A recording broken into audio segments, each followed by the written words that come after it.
وجل كل نفس ذائقة الموت وإنما توفون أجوركم يوم القيامة فمن زحزح عن النار وأدخل الجنة فقد فاز وما الحياة الدنيا إلا متاع الغرور.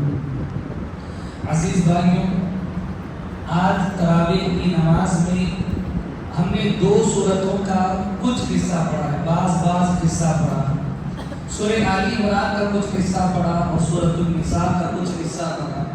ان دونوں سورتوں میں اللہ رب العالمین نے ایک مضمون پر آیتیں نازل فرمائی، 2 آیتیں ہیں۔ سورۃ النساء میں اللہ نے کہا کل نفس ذائقۃ الموت، سورہ آل عمران میں اور سورہ النساء میں اللہ نے کہا اینما تکونوا یدرککم الموت ولو کنتم فی بروج مشیدہ۔ اس میں انسان کو اس بات کی تعلیم دی جا رہی ہے کہ ایک دن انسان کو اس دنیا فانی کو چھوڑ کر چلا جانا ہے۔ یہ دنیا دراصل ہماری آخرت کی پہلی منزل ہے۔ یہاں ہم جو بوئیں گے کل قیامت کے دن اسے پائیں گے۔ اس دنیا میں بڑے بڑے انبیاء، اتقیاء، شہداء کی ایک بڑی تعداد نے جنم لیا، پر کسی کو حیات جاودانی نصیب نہ ہوئی۔ وہ سب کے سب اپنی اپنی مقدر کا رزق اور مقدر کی عمر گزار کر دار فانی سے دار بقا کے جانب کوچ کر گئے۔ اللہ نے کہا کل نفس ذائقۃ الموت، ہر نفس کو موت کا مزہ چکھنا ہے، ہر نفس کو موت کا مزہ چکھنا ہے، اور انسان کو اس کے کیے کا پورا بدلہ دیا جائے گا۔ اور جو انسان جہنم سے بچا لیا جائے، جنت میں داخل کر دیا جائے، حقیقی معنوں میں کامیاب وہی ہے، اور دنیا کی زندگی محض دھوکے کے سامان کے اور کچھ نہیں۔ لیکن ہم سب کو مرنا ہے۔ ہمیں سے بعض 10 سال میں مر جائیں گے، بعض 20 سال میں مر جائیں گے، بعض 30 سال میں مر جائیں گے۔ آنے والے 1 صدی کے بعد شاید ہمیں سے یہاں کوئی نہ رہے۔ یہ بڑی بڑی عمارتیں، یہ عالیشان کاریں، یہ گاڑیاں، یہ مہنگے کپڑے، یہ سب کچھ چھوڑ کر ہمیں اللہ رب العالمین کے پاس چلا جانا ہے۔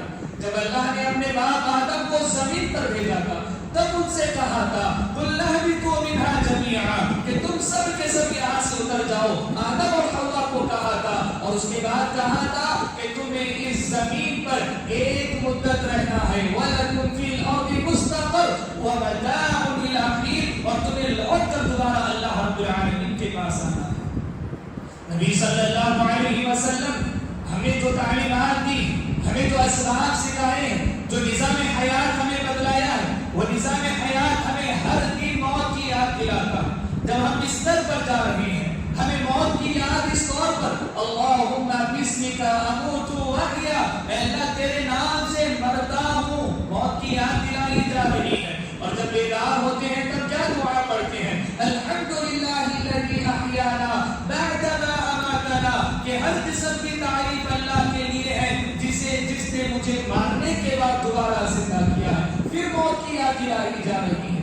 نبی صلی اللہ علیہ وسلم نے کہا کہ قبرستانوں کی زیارت کرو، یہ تمہارے اندر موت کی فکر کو پیدا کرے گی، دنیا کی لذتوں کو ختم کر دے گی۔ ہر انسان کو قبرستان کی زیارت کرنا ہے اور اپنا اصل ٹھکانہ اسے دیکھ لینا ہے۔ یہی ٹھکانہ ہے، میں کروڑ پتی انسان، میں ارب پتی انسان، میرے پاس بہت زیادہ دولت ہے۔ اگر کسی کا یہ خیال ہے تو پھر سوچ لیں کہ بالآخر اسے 2 گز زمین کے قبر میں ہی جانا ہے، جہاں پر فرشتوں کا حشر، فرشتوں کا سلوک اس کے ساتھ وہی ہوگا جو اہل ایمان اور اہل کفر کے ساتھ ہوتا ہے۔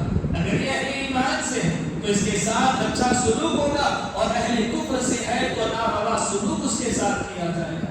میرے پیارے بھائیوں، ہم تو دنیا کرتے ہوئے زندگی گزار رہے ہیں۔ اس دنیا سے ہمیں بالآخر کچھ نہیں لے کر جانا، کچھ نہیں لے کر جانا ہے۔ میرے پاس اربوں کی دولت ہوگی تب بھی مجھے اسی زمین میں گاڑ دیا جائے گا جس طور پر نبی صلی اللہ علیہ وسلم نے مجھے گاڑنے کا حکم دیا ہے۔ یہی انسان کی زندگی ہے۔ اللہ رب العالمین نے کہا اینما تکونوا یدرککم الموت ولو کنتم فی بروج مشیدہ، کہ تم سب کے سب مرو گے گرچہ تم مضبوط قلعوں میں ہی کیوں نہ رہو اپنے آپ کو بچانے کے لیے۔ انسان موت سے بھاگنے کی ہر ناکام کوشش کر لیتا ہے، اربوں خربوں روپیہ اپنی حیات پر لیکن کوئی بھی موت سے بچ نہیں سکتا. لیکن ہر انسان کوشش کر لے تو اپنے آپ کو عذاب قبر اور جہنم کے عذاب سے بچا سکتا. لیکن انسان الٹا کرتا ہے, موت سے بچنے کی کوشش کرتا ہے, اللہ کے عذابات سے بچنے کی کوشش نہیں کرتا. میرے پیارے بھائی, یہ موت آئے اور اپنے ساتھ سکرات کو لے کر آئے, پریشانیوں کو لے کر آئے گی. جو اہل ایمان ہے ان کے لیے تو یہ موت زندگی کا سکون و اطمینان ہوگا. اس کے بعد ان کی چین اور اطمینان, دنیا کی پریشانیوں سے آزادی والی زندگی شروع ہو جائے گی. لیکن جو نیک نہیں ہے ان کے لیے مصیبتیں اور پریشانیوں کا ایک سلسلہ شروع ہو جائے گا جو شاید کبھی ختم نہیں ہو. آئے میں آپ کو ایک واقعہ بتاتا ہوں.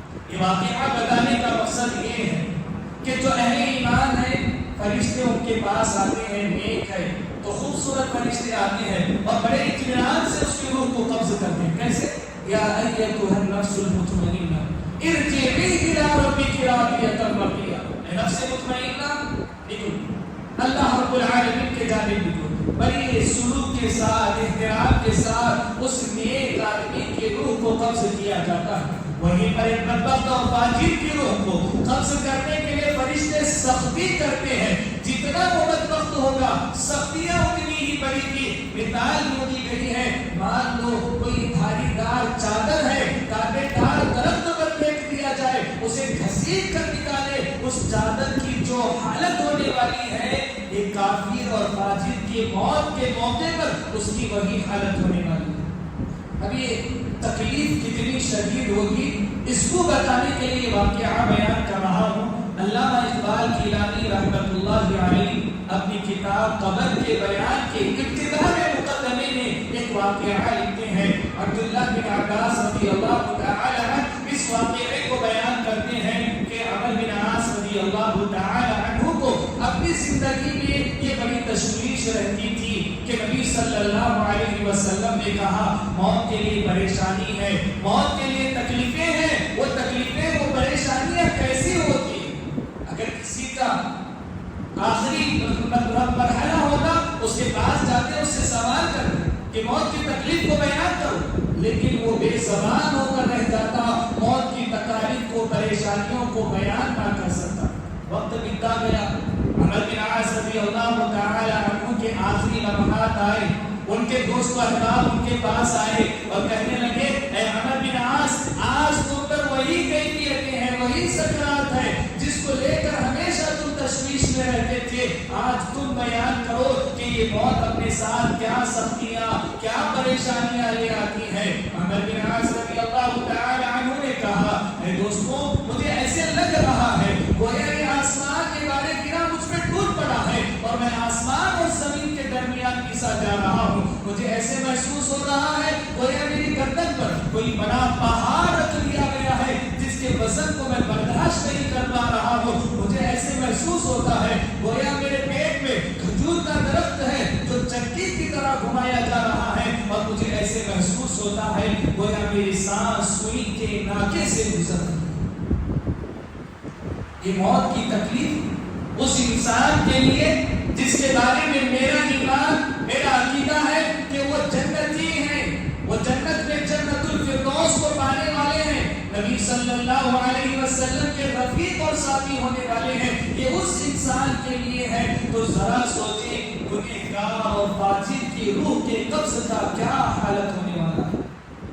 ہم سب کو مرنا ہے, اس دنیا میں رہیں, زندگی گزارنے کے لیے جتنی ضرورتیں ہماری بنتی ہیں ان ضرورتوں کو پورا کریں, لیکن اس دنیا میں اتنا مگن نہ ہو کہ پھر رب العالمین کو بھول جائے کہ آپ سود کھاتے ہو, اللہ رب العالمین کا ڈر تمہیں نہیں ستاتا, جھوٹ بولتے ہو, اللہ رب العالمین کے عذاب کا خوف تمہیں نہیں آتا, غیبتیں کرتے ہو, حسد کرتے ہو, گالیاں دیتے ہو اور اللہ رب العالمین سے بے خوف زندگی گزار رہے ہو, تو پھر سمجھ جاؤ کہ تمہارے دلوں میں دنیا کی محبت رچ بس رہی ہے اور اللہ رب العالمین کا ڈر ختم ہو چکا ہے. اب اللہ رب العالمین کا ڈر دوبارہ پیدا کرنے کے لیے ہمیں کیا کرنا ہے؟ اپنی موت کو زیادہ سے زیادہ یاد کرنا ہے کہ بالآخر اسی کفن میں مجھے لپیٹ دیا جائے گا, پنجری میں مجھے رکھ دیا جائے گا. جس طرح نماز جنازہ ہوتی ہے, نماز جنازہ